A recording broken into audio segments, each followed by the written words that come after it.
Hey everyone, Jake Morgan, Shady Creek Marina here, the Kansas Bennington boats dealer. Today I have a 2025 20-foot S-Series swingback that I'm going to go over some of the standard options on. We've been selling Bennington for a year now, and one great thing that they do for their customers is they do a lot of really nice standard features on the boat.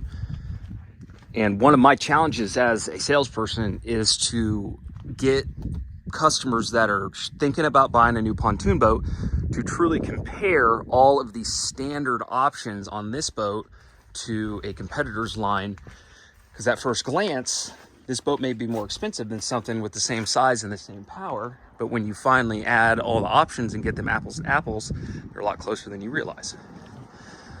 So things like the integrated navigation lights, getting those up off the deck, that's standard. These nice fixed logoed cleats up here on the bow, standard. The skirting along the outside, that's standard. The underwater performance shielding, that is an option that we chose to put on that boat. This boat has 4 options on it. That underwater skirting or shielding is one of them. Our colored accent on the exterior is another one.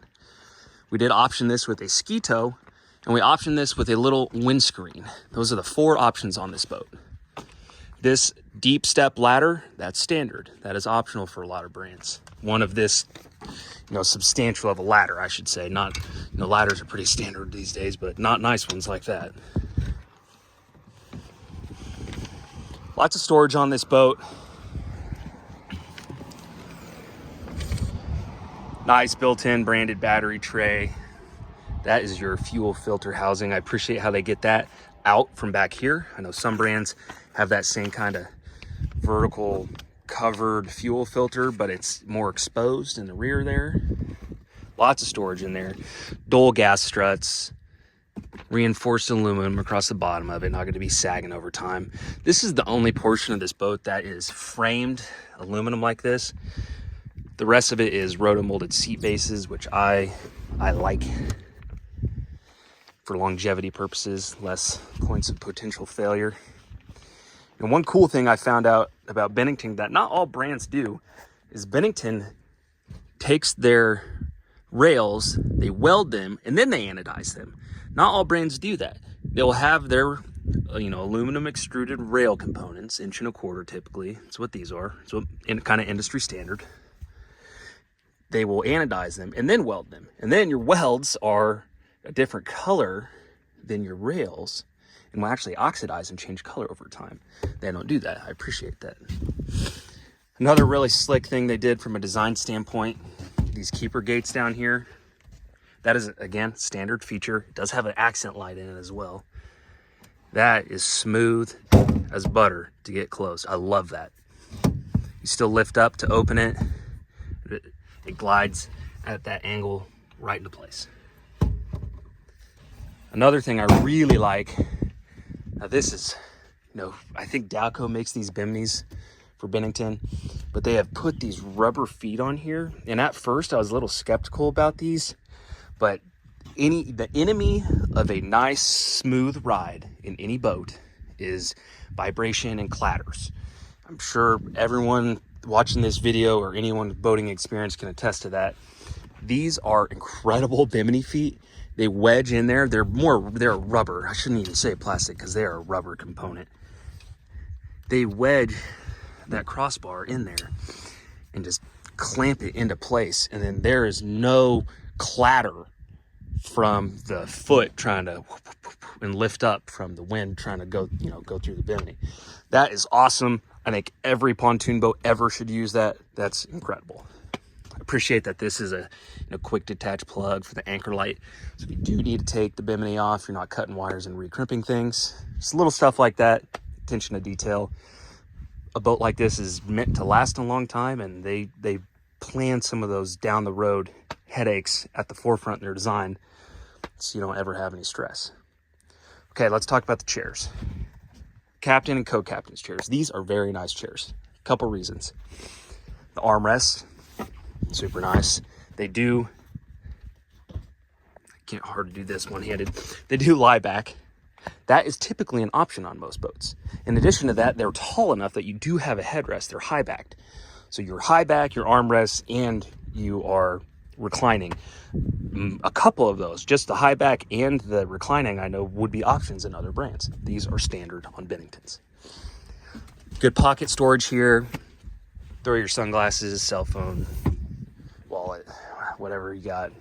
Just quick storage. Appreciate things like that. Up here at the console, again, is all standard.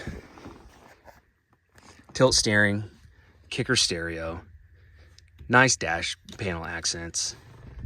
This little additional storage here, charging inputs for the stereo. It is Bluetooth capable. You can still do a corded input there.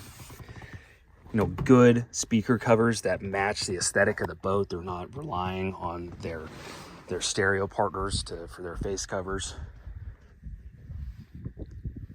You know, grab handle. I do appreciate how all of this is roto molded.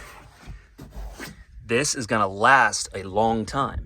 If you think about it, in a boat, you know, shame on me wearing shoes. Sorry, it's November. But this is a high traffic spot. These, when they're covered with upholstery, those get beat up by anchors, by coolers, by folks with shoes on in the boat. These are colored to match, you know, the entire design scheme, and are going to take abuse over a 10, 20-year tenure with a boat. Same with the fact that they're flared out at the bottom. This is a design thing that I really appreciate, because when you're walking through, if, you know, say I have this table up and I want to walk to the bow and there's someone, you know, I'm going to sneak by someone, you know, not move that table, I can put my feet up against that, but that cutoff for the seat is not the edge of my usable space there. I can get my feet underneath there, and it improves the perceived width of your interior space. You're stepping out of the way. You're pushing up against that, getting out of the way of folks. It is just, it's a no-brainer. I don't know why everyone doesn't do that. Those same glide swivels up here in the bow, and our side entry gate. Courtesy light. Lots of nice features. This traction on the front, that traction that they got built into the rail that goes around the perimeter. Very nice.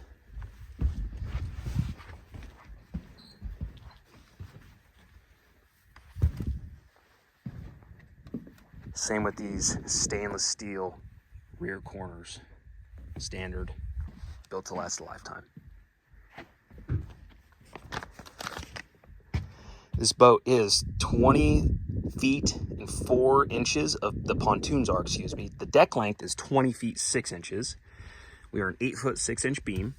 We're running 25-inch logs that are segmented. We have a 24-gallon fuel tank.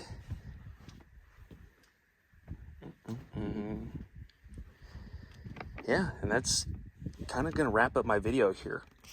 And back to what I was saying originally, when you're comparing options on the boat, compare apples to apples.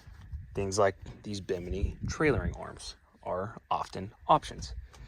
They put a lot of the high-take options on their boats already because these are designed for the customer.